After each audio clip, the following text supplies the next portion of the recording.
Good evening plus two class. प्यारे बच्चों, हम सॉल्यूशन वाला चैप्टर कर रहे थे और सॉल्यूशन वाले चैप्टर के अंदर हमने बहुत सारी बातों को डिस्कस किया था आपके सामने। और आज उसी चैप्टर को हम आगे बढ़ाते हैं। टॉपिक हमारा चल रहा था कोलिगेटिव प्रॉपर्टी, और कोलिगेटिव प्रॉपर्टी में टॉपिक हमारा चल रहा था बेटा कोलिगेटिव प्रॉपर्टीज। और कोलिगेटिव प्रॉपर्टीज के अंदर हमने क्या पढ़ा था बेटा? ऐसी प्रॉपर्टी जो किसके ऊपर डिपेंड करती हो? अमाउंट ऑफ मैटर के ऊपर डिपेंड करती हो, अमाउंट ऑफ मैटर। और अमाउंट ऑफ मैटर किसका हो सकता है बेटा? यहाँ पर सोल्यूट का मैटर हो सकता है, उसके ऊपर डिपेंड करती हो, उनको आप कोलिगेटिव प्रॉपर्टी कहते हैं। इसकी टाइप्स की बात करें तो इसकी टाइप्स हमारे पास 4 प्रकार की टाइप्स थी बेटे, और उस 4 प्रकार की टाइप्स में से एक टाइप हमने पढ़ी थी। वो कौन सी थी बच्चों? That is relative lowering vapour pressure. ये टाइप हमने पढ़ी थी, रिलेटिव लॉवरिंग वेपर प्रेशर, ये वाली टाइप हमने पढ़ी थी बेटा।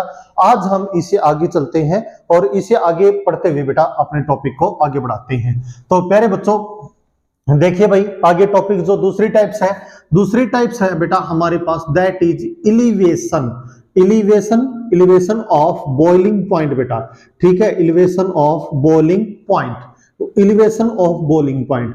प्यारे बच्चों, अगर मैं ना, एलिवेशन का मतलब होता है इवैल्यूएट करना, कैलकुलेट करना। आप किसी सॉल्यूशन का है ना बॉइलिंग पॉइंट को फाइंड आउट करना चाहते हैं, और कैसे?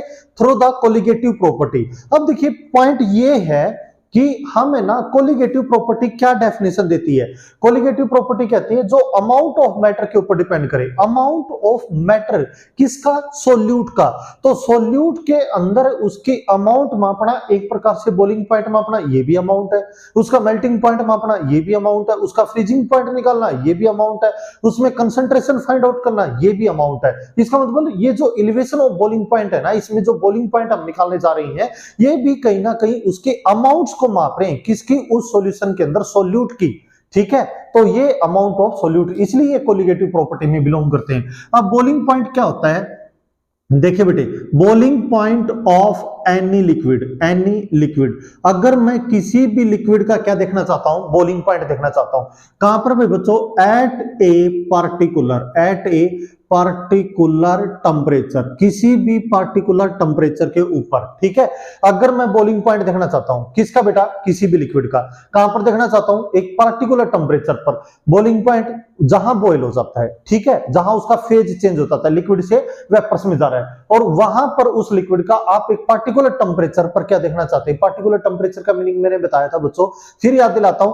अगर आप किसी टेम्परेचर पर काम कर रहे हैं और उस समय थ्रू द आपके प्रोसेस उस टेम्परेचर में 1-2 डिग्री का एटमॉस्फेयर के अंदर, उस सॉल्यूशन में नहीं बेटा, एटमॉस्फेयर में, मान लो आप 30 डिग्री पर काम कर रहे हैं और 1 डिग्री या 2 डिग्री टेम्परेचर राइज हो जाता है एटमॉस्फेयर का, या 1-2 डिग्री ना टेम्परेचर बिलो चला जाता है, लो की तरफ चला जाता है, तो वो किस में होता है बेटा? पार्टिकुलर होता है, वेरिएबल होता है, जिसमें 5, 7, 8, 10 डिग्री का हमें डिफरेंस दिखाई देता है ऑन स्पॉट, वो वेरिएबल टेम्परेचर होता है। और प्यारे बच्चों, कांस्टेंट वो होता है जिसमें कोई भी बदलाव ना आए। ठीक है, तो पार्टिकुलर टेम्परेचर बिकम इक्विलिब्रियम होगा बेटा, इक्विलिब्रियम बेटा, equilibrium with atmospheric pressure, with किसका बेटा? एटमॉस्फेरिक प्रेशर, उसके एटमॉस्फेरिक प्रेशर के, जहां पर उसका फेज चेंज होता है बच्चों। फेज क्या होता है? चेंज होता है किसमें? लिक्विड से किसके अंदर बेटा? गैसेज के अंदर। ठीक है, लिक्विड से किस में बेटा? गैस के अंदर। और वो पार्टिकुलर जो टेम्परेचर के ऊपर जब वो अपना सेटअप देता है, पॉइंट नोट करें, मैंने एक दिन आपको वेपर प्रेशर की डेफिनेशन समझा रहा था, तब भी मैंने आपको ये बताया था। सपोज करें ये आपने बर्नर ले लिया और बर्नर से आपने एक कंटेनर के अंदर कोई भी लिक्विड ले लिया बेटा, ठीक है, और उसको आप क्या करने जा रहे हैं? बॉयल करने जा रहे हैं। तो सबसे पहले ये देखना पड़ेगा कि जो बर्नर है ना, वो हीट कितने सरफेस एरिया में दे रहा है। पॉइंट नोट करें, बर्नर हीट कितने सरफेस एरिया में दे रहा है, और उस बर्तन का जो बाकी सरफेस एरिया है ना, वो कितने में अपने पास बिलोंग कर रहा है। कितना सरफेस एरिया एटमॉस्फेयर में है और कितने सरफेस एरिया के ऊपर हम हीट के थ्रू उसका चेंज कर रहे हैं, उसके फेज को चेंज कर रहे हैं। अगर मैक्सिमम सरफेस एरिया एटमॉस्फेयर में है तो हीट कहीं ना कहीं हमारी प्रॉपरली उसके ऊपर वर्क नहीं कर रही, हीट एफिशिएंसी में जा रही है। बात समझ में आई बेटे। इसीलिए ये बिकम इक्विलिब्रियम लिखा जाता है, लगभग बराबर होगा उसके एटमॉस्फेयर में जो चेंजेस आ रहे हैं उसके।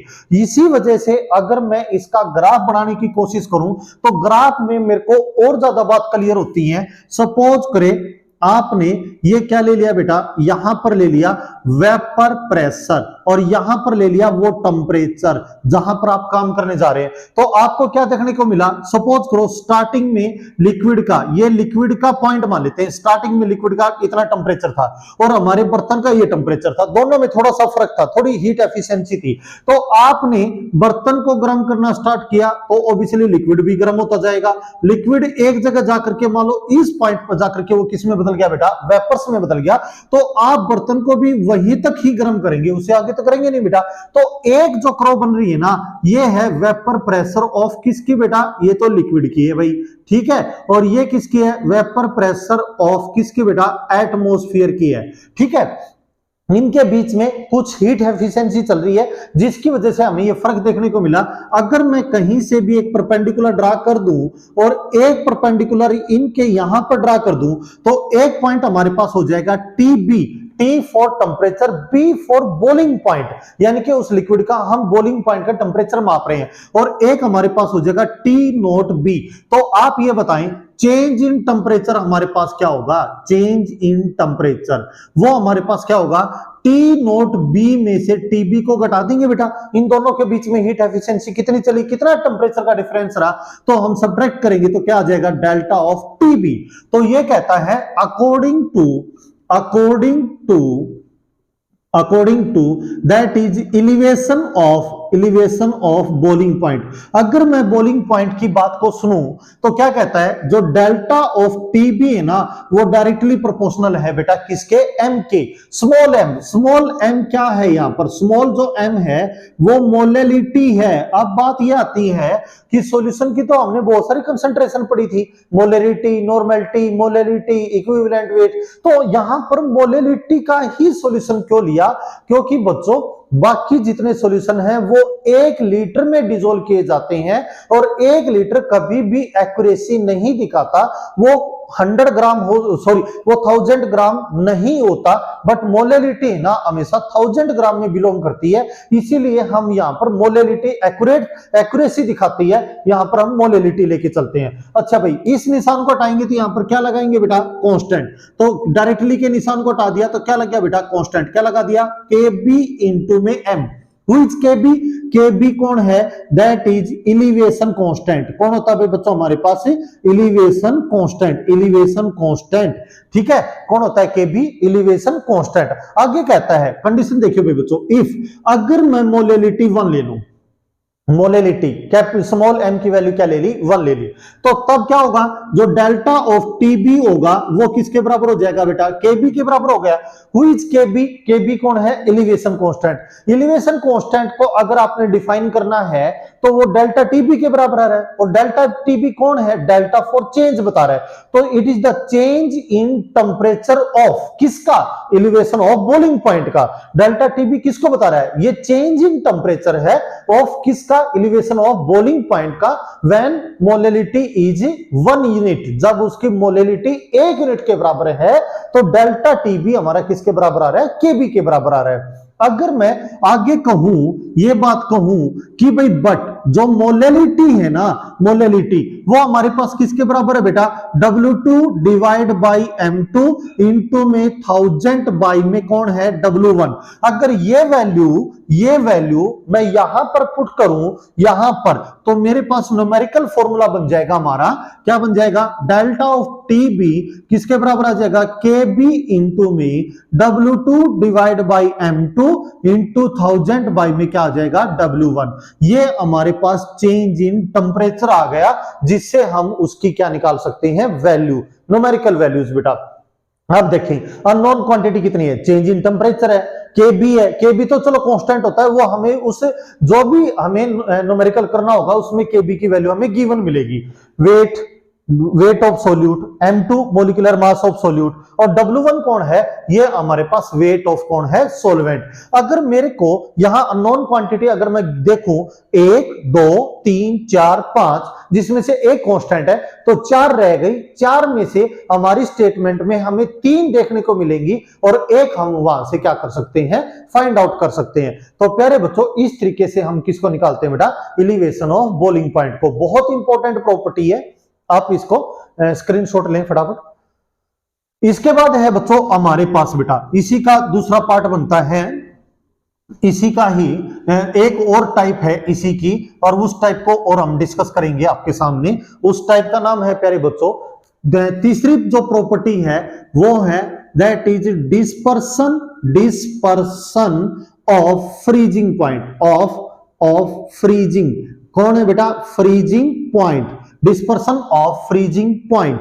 अब ये क्या कहता है, डिस्पर्सन ऑफ फ्रीजिंग पॉइंट क्या होता है बेटे, देखो भाई, फ्रीजिंग पॉइंट ऑफ एनी। अब एक बात बताएं आप, सिंपल सी बात है, फ्रिज कोई सॉल्यूशन है ना, फ्रिज होगा, इसका मतलब उसको कहीं ना कहीं हम लो टेम्परेचर की तरफ लेके जा रहे हैं, और लो टेम्परेचर पर लिक्विड चीज किस में कन्वर्ट हो रही है बेटा, सॉलिड स्टेट में कन्वर्ट हो रही है। तो freezing point of any liquid बेटा, अगर मैं किसी भी लिक्विड का क्या देखना चाहता हूं, फ्रीजिंग पॉइंट कहां पर भाई बच्चों, वही बात फिर एट ए पार्टिकुलर, कहां पर भाई बच्चों, पार्टिकुलर टेम्परेचर बिकम इक्विलिब्रियम होगा, बिकम इक्विलिब्रियम होगा विद किसके बेटा, विद एटमॉस्फेरिक प्रेशर के, ठीक है। एटमॉस्फेयर उसका कितना प्रेशर क्रिएट करता है, कब बेटा, कब, जब उसकी स्टेट चेंज हो, स्टेट क्या हो, स्टेट चेंज किसमें, इनटू सॉलिड स्टेट में, किसमें भाई बच्चों, सॉलिड स्टेट के अंदर, यानी कि लिक्विड किसमें चेंज हो रहा है, सॉलिड स्टेट में चेंज हो रहा है, ठीक है। उस एटमॉस्फेयर जो क्रिएट करने वाला है, आपको एक बात बताइए, सभी के घर पर फ्रिज है, बट जो बर्फ जमाने वाला जो सेक्शन होता है ना, वो अलग से होता है। हालांकि जो फ्रिज है ना, वो अपने सारे जितना भी पूरा पोर्शन बना हुआ फ्रिज का इंटरनली, वहां पर वो अपनी कोल्ड जो फॉर्म है, यानी कि कोल्ड जो चीज है, वो सभी को दे रहा है। बट जो बर्फ जम रही है ना, वो सेक्शन अलग है, वो वहां पर क्या हो रहा है, वहां पर प्रॉपरली कंडेंसर हो रहा है। वहां पर सिल्वर का एक सेक्शन बना होता है, और silver is the good conductor of heat and electricity. और जब भी हम बर्फ जमाते हैं, आपने वो देखा होगा बर्तन, अगर सिल्वर के बर्तन में जमाते हैं ना, तो बर्फ जल्दी जम जाती है, या एल्यूमिनियम के बर्तन में जमाते हैं तो बर्फ जल्दी जम जाती है। इसका मतलब क्या है बेटा, वो गुड कंडक्टर हैं किसके, हीट के, वो हीट को अपने अंदर बहुत जल्दी एब्जॉर्ब कर रहे हैं, और वहां पर हीट किसके फॉर्म में जा रही है, लो टेम्परेचर की फॉर्म में। इसलिए वो बर्फ वहां पर उसी सेक्शन में बर्फ है ना, बड़ी स्मूथली तरीके से वहां पर जमती है। तो प्यारे बच्चों देखो भाई, क्या रहेगा बेटे, ये आपने क्या ले लिया, ये आपने उसी प्रकार वेपर प्रेशर ले लिया, और यहां पर क्या ले लिया बेटे, आपने टेम्परेचर ले लिया, ठीक है। और इसको आप सोल्व करने जा रहे हैं, तो देखिए भाई बच्चों, स्टार्टिंग में मान लेते हैं मेरे पास ये यहां पर इस पॉइंट के ऊपर कौन है, लिक्विड का टेम्परेचर है, और ये एक पॉइंट मान लिया बर्तन का, जिस बर्तन में हम पानी डाल करके या उस लिक्विड को डाल करके उस सेक्शन में रखने जा रहे हैं। अब फ्रिज ने क्या कर दिया बेटा, धीरे धीरे उसका टेम्परेचर लो कर दिया, तो इसी प्रकार बेटा इस बर्तन का भी लो जाएगा, और यहां से ये लो जा रहा है, तो यहीं से उसकी क्या बनेगी बेटा, सॉलिड स्टेट। तो ये ऊपर तो कौन है, ये ऊपर तो उसकी लिक्विड स्टेट है, और इस पॉइंट के बाद उसकी कौन सी स्टेट बन रही है बेटा, सॉलिड, किसकी, उस लिक्विड की। यानी कि देखिए धीरे धीरे टेम्परेचर लो जा रहा है, और इस पॉइंट के बाद वो किस में कन्वर्ट हो गया बेटा, अपनी स्टेट चेंज कर गया और सॉलिड स्टेट में चला गया। और बर्तन बेटा, बर्तन तो पहले से ही सॉलिड था, बट उस बर्तन का क्या होगा भाई बच्चों, बर्तन का उतना ही टेम्परेचर बन जाएगा जितना उसका सॉलिड स्टेट में बन रहा है, ठीक है।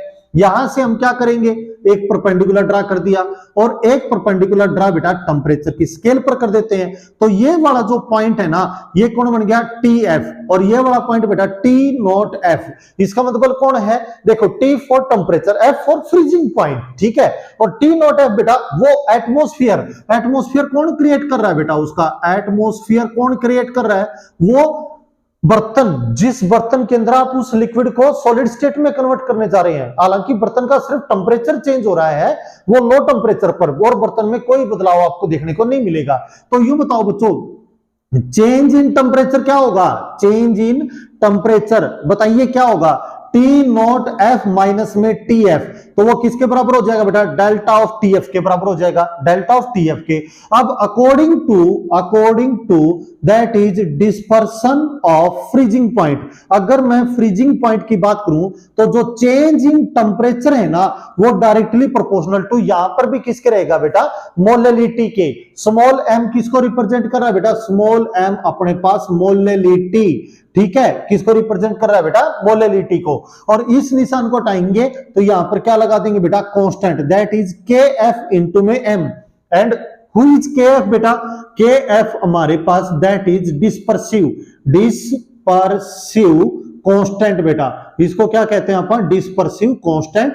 और इसी का एक नाम और होता है जिसको हम क्रिस्टोपिक, चोपिक, सी देखो ये स्पेलिंग बेटा, CRYSCOPIC, क्रिस्टोपिक कांस्टेंट क्या होता है बेटा, क्रिस्टोपिक कांस्टेंट होता है, ठीक है।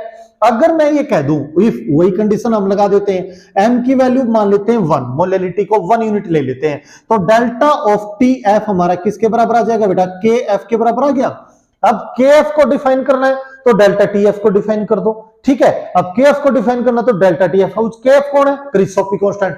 इस नाम से ये पेपर में बहुत बार पूछा गया है हमारे सामने, ठीक है। तो ध्यान करें बेटा, क्रिस्टोपिक कांस्टेंट को डिफाइन करना है के एफ को, तो डेल्टा टी एफ को आप डिफाइन कर दें, ठीक है भाई। तो बच्चों देखिए क्या होगा, it is the change in temperature of किसका बेटा, dispersion of freezing point when molality is 1 unit, जब मोलेलिटी किसके बराबर है, 1 यूनिट के बराबर है, ठीक है। बट आगे देखिए बेटे, बट क्या कहता है, जो मोलेलिटी है ना वो क्या है, W2 divide by M2 into में 1000 बाई में कौन है, W1 है। और ये वैल्यू अगर मैं यहां पर पुट करूं, इसमें पुट करूं M, तो ये डेल्टा ऑफ TF हमारा किसके बराबर आ जाएगा बेटा, दैट इज KF इंटू में W2 divide by M2 into 1000 by में W ऑफ 1, ये आ जाएगी हमारी स्टेटमेंट।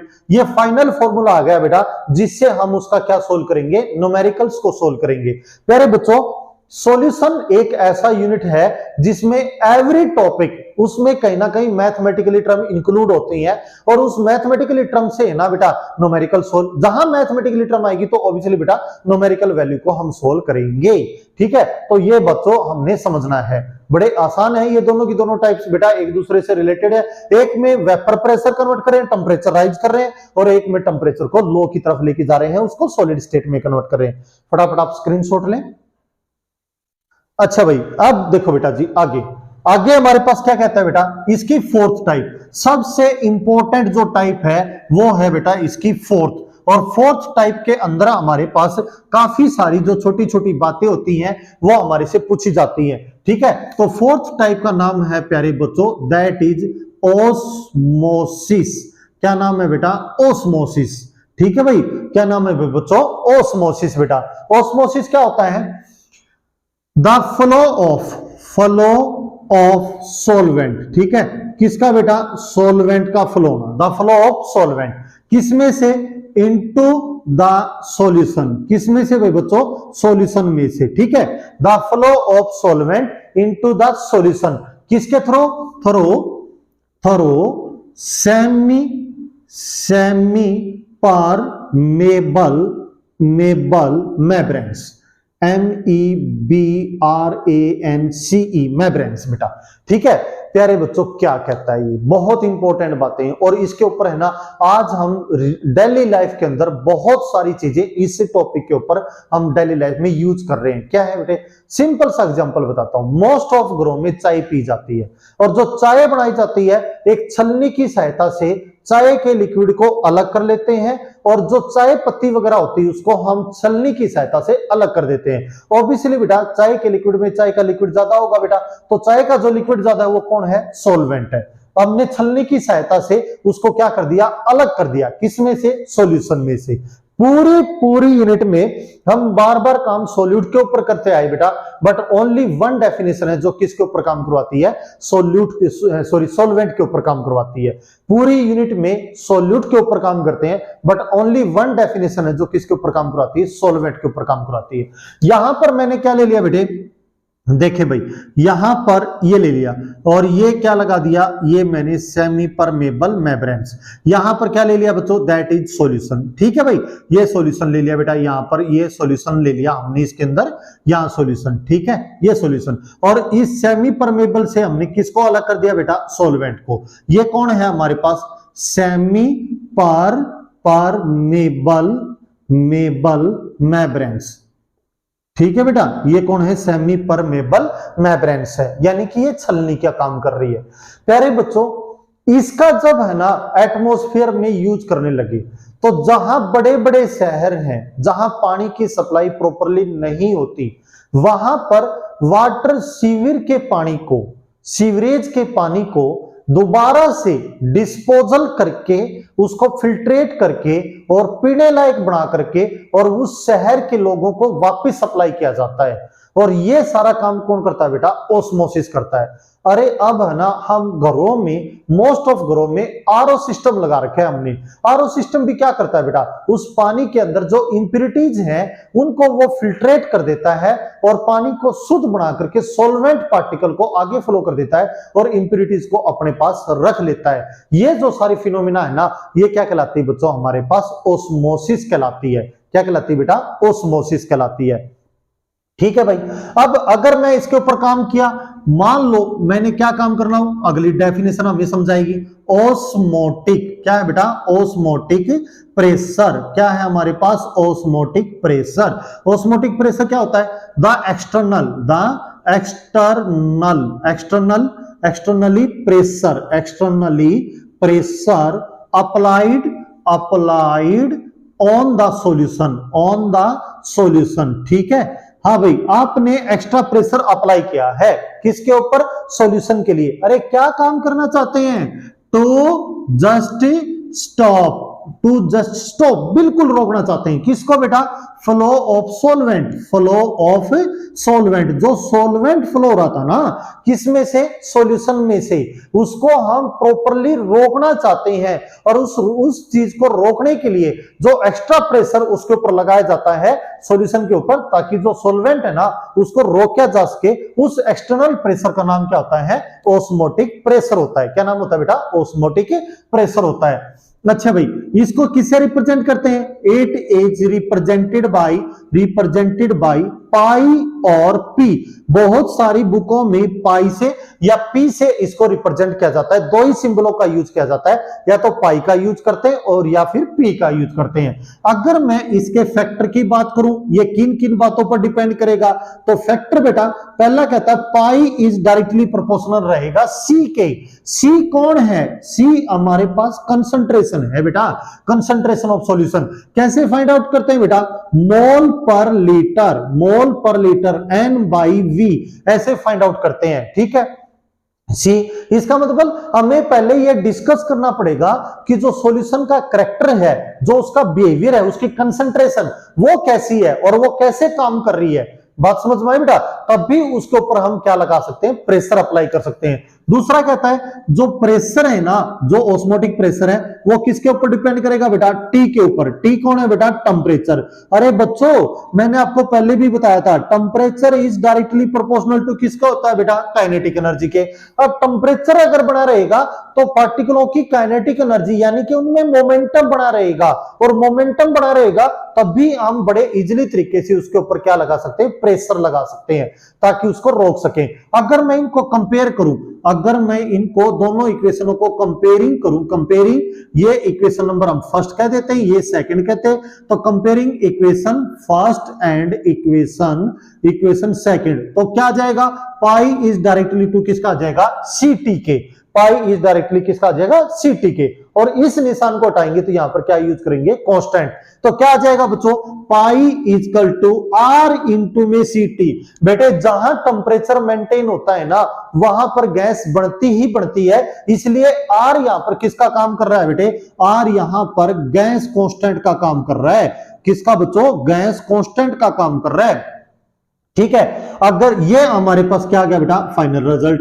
अब सी क्या होता है बेटा, सी होता है हमारे पास, देखो यहां पर लिख रखा है क्या होता है, एन बाई वी। हुई सी कंसंट्रेशन किसके बराबर होता है बेटा, n by V, number of mole पर यूनिट वॉल्यूम। अगर सी की वैल्यू यहां पर पुट कर दो तो पाई इक्वल टू क्या आ जाएगा, आर इंटू एन बाई ये हो जाएगा बच्चों, और v को उठा करके इधर लेके आऊंगा तो pi v equal to n R T, ये क्या बन जाएगा, pi v equal to n R T, और इसको हम कहते हैं that is van't of equation.